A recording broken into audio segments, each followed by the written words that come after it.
Greetings, everyone. This is Rock and Roll Spot Connection with the Weekly Comic Book Roundup. We've covered most of this week's Marvel books. Now it's on to the home stretch, plus the return of House of Slaughter. We'll kick things off with Savage Avengers #1. All new, all different Savage Avengers. So, at the end of the last Savage Avengers series, Conan the Barbarian returned to the Hyborian Age to continue his adventures in his own time. And Kulan Gath had been defeated and prevented from existing as an evil sorcerer. So, we open. The quick version is that somehow Conan's back in the present, and there's a deathlock tracking him for crimes against the timeline. He's dealing with a cult of Set, slaughtering them in the midst of a ritual.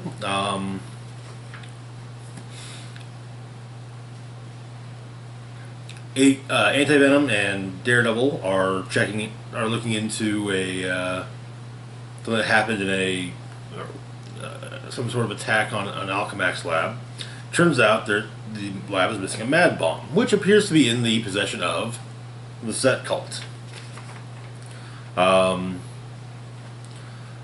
H, the Hulk Wolverine hybrid, is mugged on the street. Black Knight drinking in a bar. Why he's in New York instead of London is beyond me, but he sees someone getting mugged outside, goes to help. Only just realizes that guy's got Hulk and Wolverine powers. Conan fights the Deathlock. Cloak and Dagger are discussing their recent history and a degree of their future together. Mad Bomb goes off though, and everyone tracks it down to where Conan's fighting the Deathlock. They all begin attacking the Deathlock.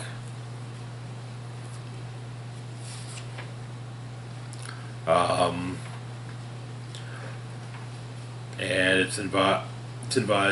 Conan's advised to attack a point where Daredevil stabbed the Deathlock with whatever size, which activates its time circuits and sends, at the very least, Dagger, Anti-Venom, and Conan back to the Hyborian Age. And Deathlock. It's not terrible. I hate to say it, but the opening of the previous Savage Avengers book was a bit more memorable.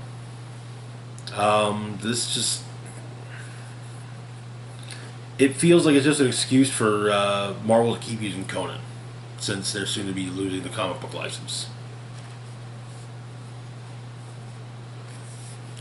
It's okay, but yeah.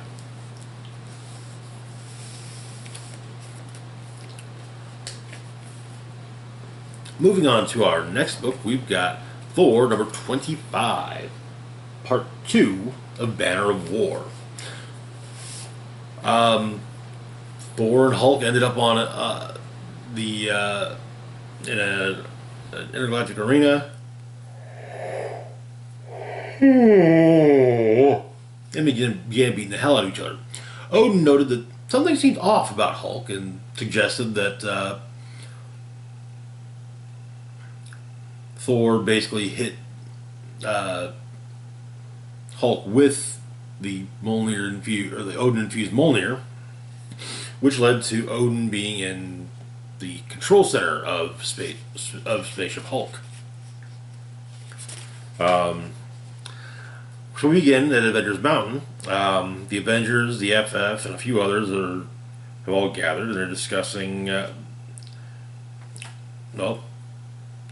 Tony explains that he found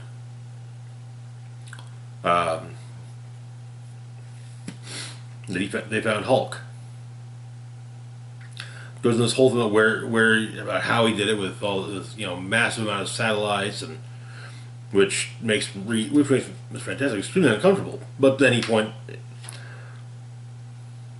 but he says no. It wasn't some massive network of satellites. No, it was Thor's Ravens. And while the suggestion is Cap suggests let Thor deal with him until and if he asks for help, well then that's different. Tony's like, nah, I'm gonna fight him. Sure, he's not. Tony himself isn't even at the meeting. It's just an armor that's that he's talking through as he launches a new Hulkbuster armor. But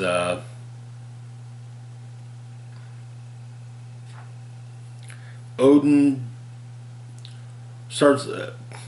Odin is Odin, and just go. Even knowing that something's clearly amiss with Bruce Banner, kind of attacks him inside. But the fight has stopped outside, and Thor's like, Banner, you in there? But yeah,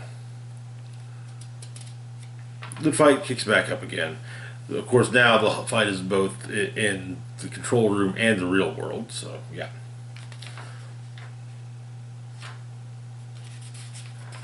However, Odin and Banner end up in El Paso, and we find out what happened.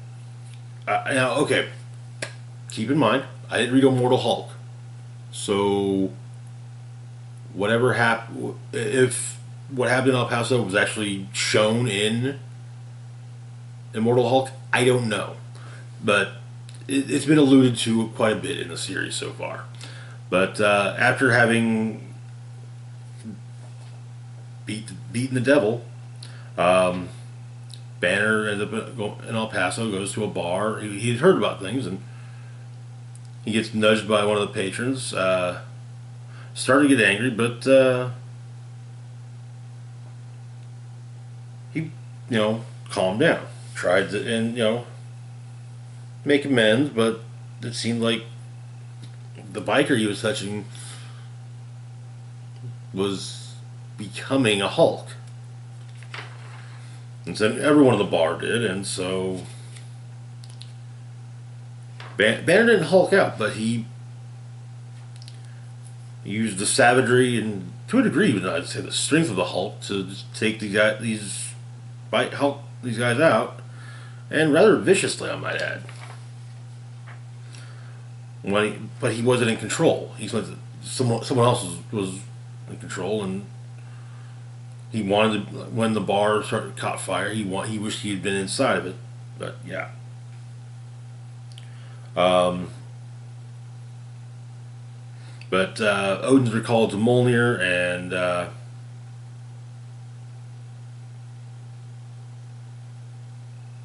as Tony Stark arrives. But Odin's explaining to Banner, is shouting that to try to get Odin to come back. But explaining that Hulk doesn't know he's not in a simulation.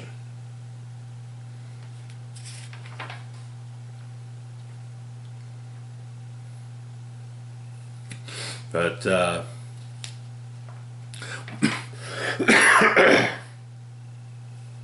we got a couple of backup stories.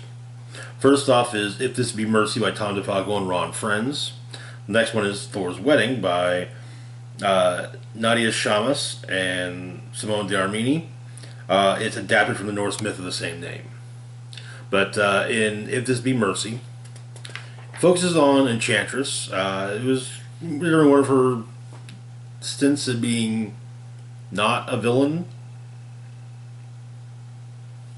She's having bad dreams of Scourge, the late executioner. Odin's guard comes to to speak to her. Apparently,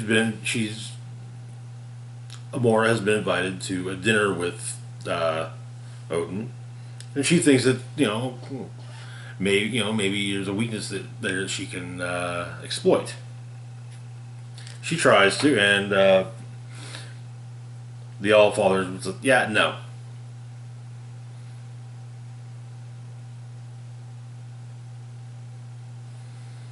And he scolds her for what she's done all these years, and gives her the chance to trying to inspire her to do good with her gifts. But he asks about the blood axe, which seems to have vanished, and though she knows exactly where it is, hidden within the folds of reality. She lies, and he simply says, "I see."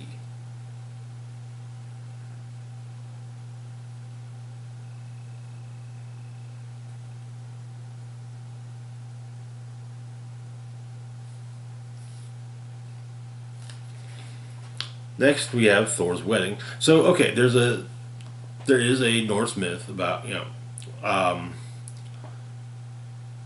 to retrieve Mjolnir from the frost giants of Jotunheim. Um, Thor appeared to Thor with some help from Loki. Married one of the frost giant kings. Slew him to get his hammer back. So, the Marvel version of this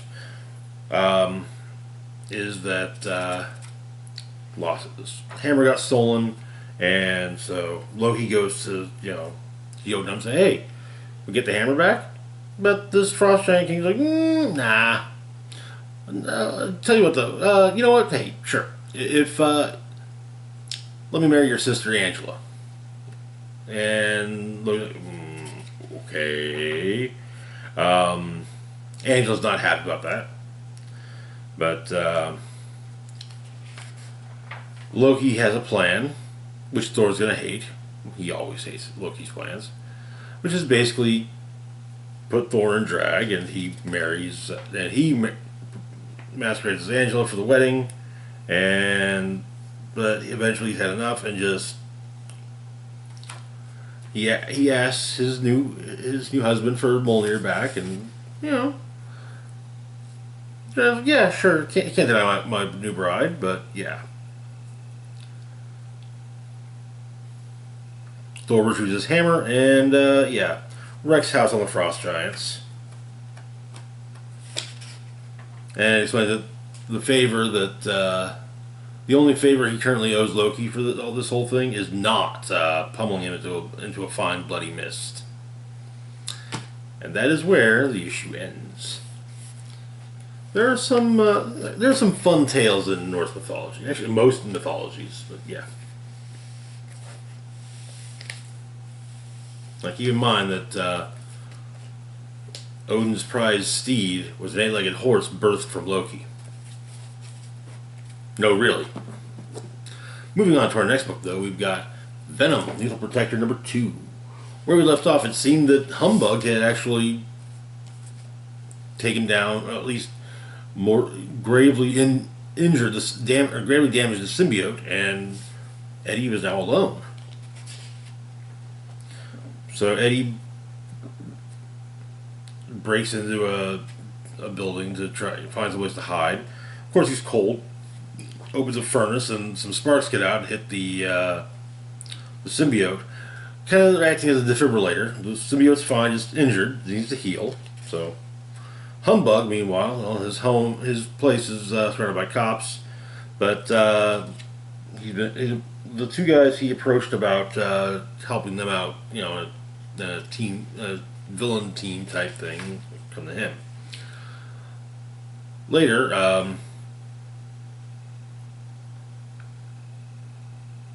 Venom encounters Hydro Man, who appears to be... There's a price on Venom, and so it seems Hydro Man trying to collect. Venom manages to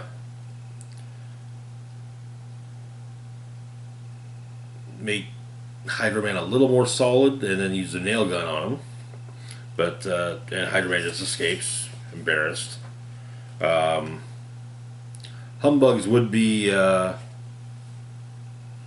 partners. He goes far to say that in fact Humbug can lead their team. Of course, they plan to double cross him. The idea being Humbug fights Venom, and then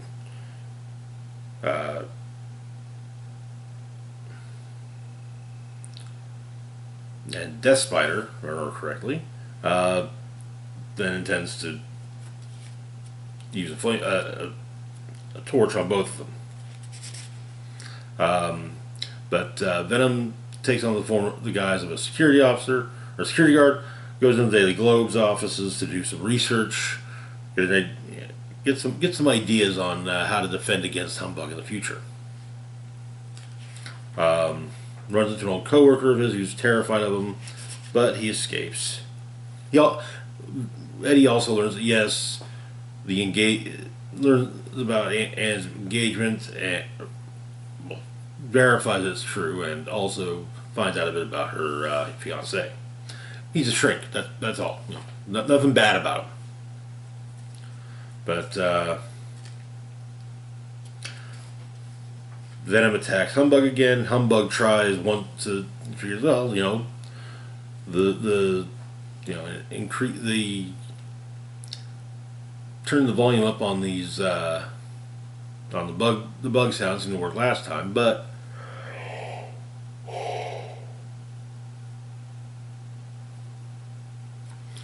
Venom's ready for that this time. Meanwhile, Humbug's compatriots are waiting for the right moment to strike. It was Blood Spider, not Death Spider. Blood Spider. Blood Spider moves in for the attack, but Venom's able to prevent him from using his torch, and it clogs it, causing it to explode.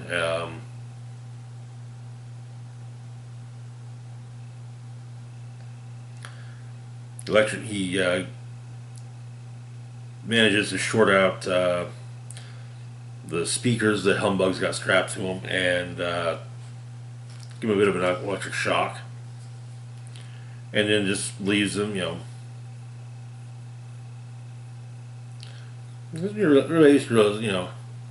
Humbug wasn't going after Venom for some personal reason. Just figured he beat Venom, he could be part of a gang.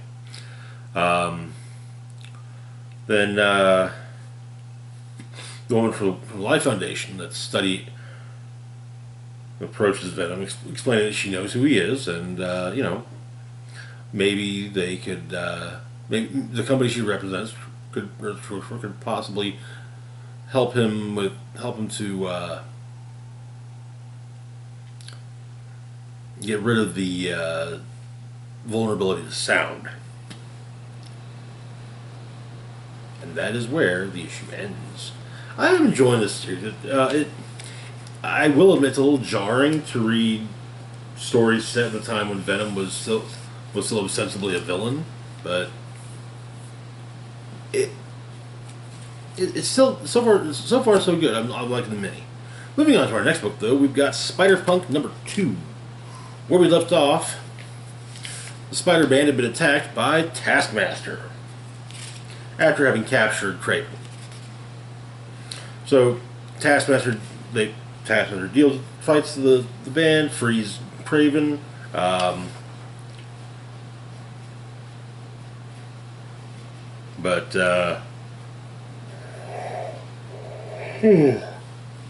Excuse me.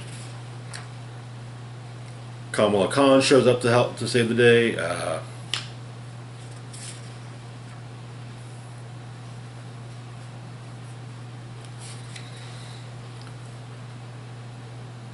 The Spider-Man takes on Taskmaster, Kraven, and Kraven's bandmates, and actually do pretty well but Taskmaster bugs out, realizing he's lost the fight. But apparently, both of them have been hired by the same boss, and it's revealed there's a Osborn black site underneath underneath their the center, the rec center. Well, the community center. They discovered that is the case. Riot Heart manages to hack into the system, and they're trying to figure out all the what data is being collected in a centralized hub, and so basically they're going to be going on tour, which leads to them all hopping into the Spider-Man. For the most part, reluctantly, and that is where the issue ends. I'm loving this Spider-Punk mini. I really am. It's a lot of fun. That's really all there is to say. So far, it's just been a lot of fun. I'm also enjoying seeing the Spider-Punk versions of other heroes too.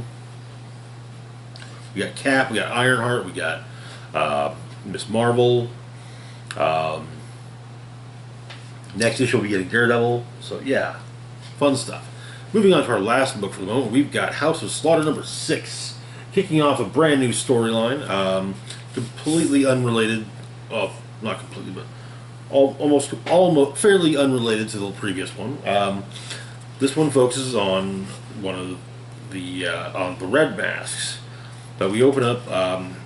Girl washes up on a shore, and some kids poke her, and it's turned over, just revealing that her eyes are gone. But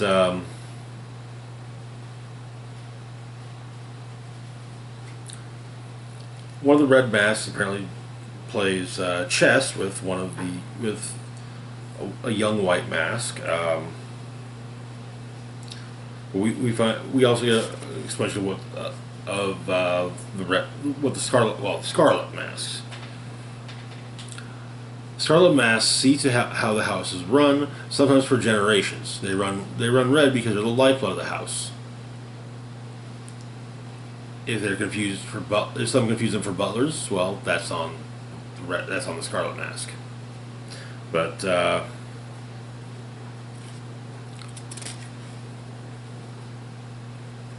Edwin, the one being focused on, is to be sent on a mission. It seems like the mission he's being. So starts out the mission. The background is the girl washed up ashore, with her eyes gone. Just a lot of eye wounds have popped up. But it seems like the mission he's being given is to go and make sure that whatever's going on does not grow into being a full-fledged monster. And so he goes. As Edwin's an artist, he goes under the guise of just trying to paint landscapes. The summer camp is on private property, though. He talks with one of the campers, trying to ascertain what happened to his eye, and but one of the counselors shows up and suggests he leave. Edwin is like, oh, okay, and a little bit, eventually does, but as he's leaving, he